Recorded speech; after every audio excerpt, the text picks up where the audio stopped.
वो सियालकोट उस समय हिंदू बहुल या हिंदू बहुसंख्यक जनसंख्या वाला इलाका था। फिर भी तय हुआ कि इसका फैसला जनमत संग्रह से होगा।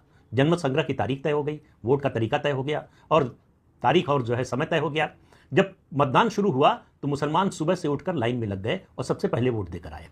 लंबी लंबी लाइनें लग गई और हिंदुओं ने क्या किया, हिंदुओं ने वो आराम से उठे, खाया पिया, आराम किया। उसके बाद दोपहर के करीब पहुंचे और देखा कि बड़ी लंबी लंबी लाइनें लगी हैं। तो आधे लोग तो लंबी लाइनों को देखकर ही घर लौट गए कि बेकार है, इतनी इतनी देर तक कौन इंतजार करेगा। फिर कुछ लोग थे जो लाइनों को देखते रहे, इस इंतजार में थोड़ी देर खड़े रहे कि शायद ये लाइन छोटी हो जाए, शायद कम हो जाए, जल्दी वोट देने का मौका आ जाए तो वोट देकर जाएंगे। लेकिन वो भी थोड़ी देर बाद थक गए या कहिए उनको अपने आराम की याद आ गई, वो भी लाइनें छोड़कर जो है या लाइन में शामिल हुए बिना वो घर लौट गए, वोट नहीं दिया।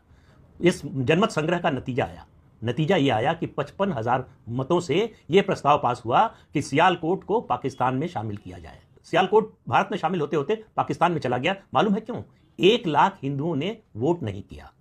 उस समय सियालकोट में हिंदुओं की कुल आबादी थी 2,31,000, 2,31,000। उसमें से 1 लाख ने वोट नहीं दिया। 55,000 से यह प्रस्ताव गिर गया। उसके बाद आपको याद होगा कि 1946 का 16 अगस्त का दिन, जब जिन्ना ने डायरेक्ट एक्शन की कॉल दी, जब डायरेक्ट एक्शन की कॉल दी तो उसका कहर जो है वो सियालकोट में भी बरपा।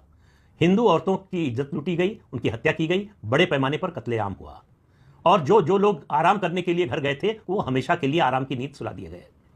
और 1951 यानी ये 1941 के सेंसस की फिगर बताई मैंने, 2,31,000 हिंदू पॉपुलेशन थी। और 1951 यानी 10 साल बाद जब सेंसस हुआ, और जब ये मैं बता रहा हूँ 1941 के सेंसस के आधार पर तो 1946 की बात कर रहा हूँ। 1951 में जो सेंसस हुआ उसके मुताबिक सियालकोट में हिंदुओं की आबादी केवल 10,000 बची, केवल 10,000 बची। और 2017 की फिगर के अनुसार सियालकोट में हिंदुओं की आबादी सिर्फ 500 है।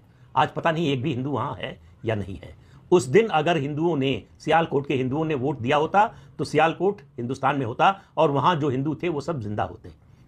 तो वोट न देने का क्या असर हुआ ये आप इस बात से समझिए। एक वोट न डालने से, ये सोचकर कि हमारे एक वोट न देने से क्या होता है, क्या उसका नतीजा होता है, ये उसका सबसे बड़ा उदाहरण